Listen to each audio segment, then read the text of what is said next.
Welcome back to MFO, everybody. Hey, Casey, I just walked in. I'm heading to Rayburn, so I got to shoot some videos, in advance for when I'm going to be fishing.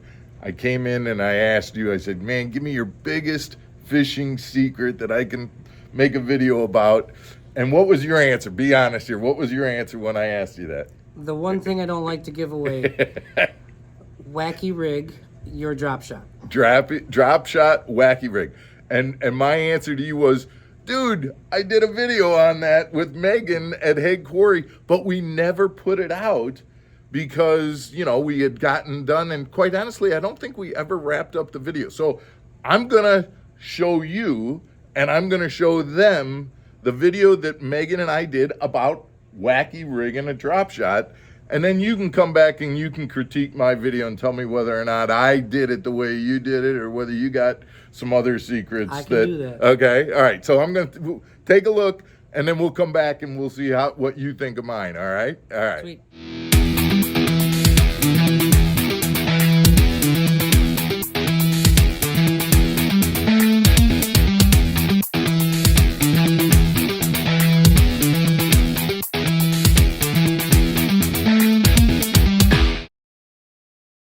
Welcome back to Mark Fisher Outdoors. I'm Mark Fisher. And I'm Megan Fuller.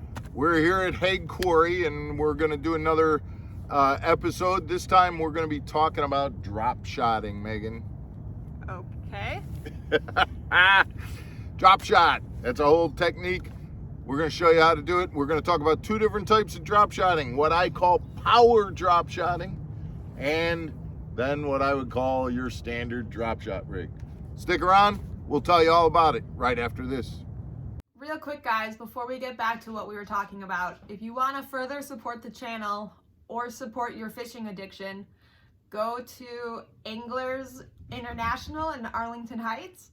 Make sure to let them know that you're with us and use that MFO10 discount and you'll get 10% off of anything in the store. If you're not local, please go to fishinggurus.com. Once again, that's fishinggurus.com. Use the promo code MFO10 and you'll get 10% off of anything you buy. Thanks. Megan, I told you we were going to talk about drop shotting today. Yep. When I fished the last MLF Invitational tournament at the Mississippi River in La Crosse, I was throwing to weed lines and I was using a chatterbait and I was using a swim jig and I was getting bit good, except I wasn't hooking up. I was losing a lot of fish. I switched over to this rig and basically this is a drop shot. I've got about a 1.5 foot leader going to a 1/4 ounce weight. Okay. And then I've got just a little drop shot hook and a orange methylated Zoom trick worm attached to it. And what I was doing, say that 10 times fast. right. And what I was doing at the Mississippi River was just pitching that drop shot to weed edges. I wasn't really reeling it back. I would pitch it in, jiggle it a little bit, move it maybe a little bit, and then pick it up, pitch it back out to another weed clump, next to a weed clump. And then when I was getting bit, I was staying hooked up and catching those fish. Are they always that brightly colored? No, you can drop shot. And in fact, one of the things I'm going to do here today, they seem to like this bright color here in this Clearwater quarry, but it's also an overcast day, so that could be part of the reason for that. But I am going to switch to a little minnow type color. Let me show you something like that. So some of those other little minnow baits might be something like these Max Scent flatworm from Power Bait from Berkeley. I really like those on a drop shot. You might do something like a Kitech custom leech. That works well. I really like these KVD Dream Shots. Those are nice too. And so what you're gonna do with that kind of a bait, instead of working it like a wacky rig, you're just gonna nose hook that bait and let it swim out there like a little minnow in the water column.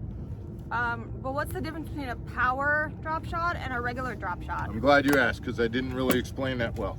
Typically, I'm going to throw that when I'm saying I'm power drop shotting, I'm using that wacky rig style, like I showed you with the trick worm. Okay. When I'm drop shotting and nose hooking the bait, now what I'm doing is casting it out, letting that weight drag along the bottom, and I'm reeling that bait back in so that bait stays horizontal as it comes back in. It's staying this far off the bottom because the weight's on the bottom and the bait is up here, and it's just moving in, as opposed to putting it in the cover, wiggling it around in that cover, and then pulling it out and going to a different piece of cover. Okay. Again, a different way to say it is the difference of power shotting versus regular drop shotting would be, regular drop shotting, you're covering distance. When you're power shotting, you're pitching that bait in, working that specific area, and then taking it out and throwing to a different area. You're not covering the bottom of the water column and waiting for and trying to come across a fish. You're pitching to where you think that fish is. If he's there, great. If not, you're pitching to another place. Okay. That makes sense. I get that. I can follow that. Well, what do you think? Did I cover everything, or what did I miss here? I think you hit it pretty much right on the head. The only thing I like to do myself is I do like to get into the weeds a little bit more. Working that bait, getting hung up in those weeds and forcing yourself to have to break free allows that worm that little extra that creates a strike. No kidding. So you get right into it. I'll You don't get just into work it. the edge. You If work I'm right not into feeling it. weeds, I'm not really feeling comfortable myself. No kidding. What, I gotta ask you, what kind, do you use any different kind of hook, or you leave just an open exposed wacky rig hook? A regular open exposed hook. I don't seem to catch or not catch any more weeds than if I were to use one with a weed guard. Less is more sometimes in that case, and just ripping it through those weeds really does create a strike. What bait do you prefer to use? I know you probably don't use the floating worm. What do you use? No, that's my personal secret, but You're not gonna tell us? it's out already. So the Jackal Flick Shakes are Oh, probably that's the it. best Yeah. worm to do this with. But Now- any 5.8-inch worm, Yeah. Daiwa makes a great one. The Neko crawler that does very well. Zoom has the crawlers, but any of that 5.8-inch, even as low as 4.8-inch worm. You probably don't even sell those Jackal Flick Shakes here at the store, do you? Probably one of the largest sellers in the state. Guys, we hope you like this episode. Stick around tomorrow for another episode of Mark Fisher Outdoors. Don't forget, guys, if you haven't already, please hit the subscribe button. Send us your comments. Hit the thumbs up. We always appreciate your support for the channel and for Anglers International Resources and FishingGurus.com. Don't forget, again, like Megan said earlier, MFO10 for that 10% discount at either FishingGurus.com or Anglers International Resources. Take care, guys. We'll see you again tomorrow. Thanks, Casey. You're welcome.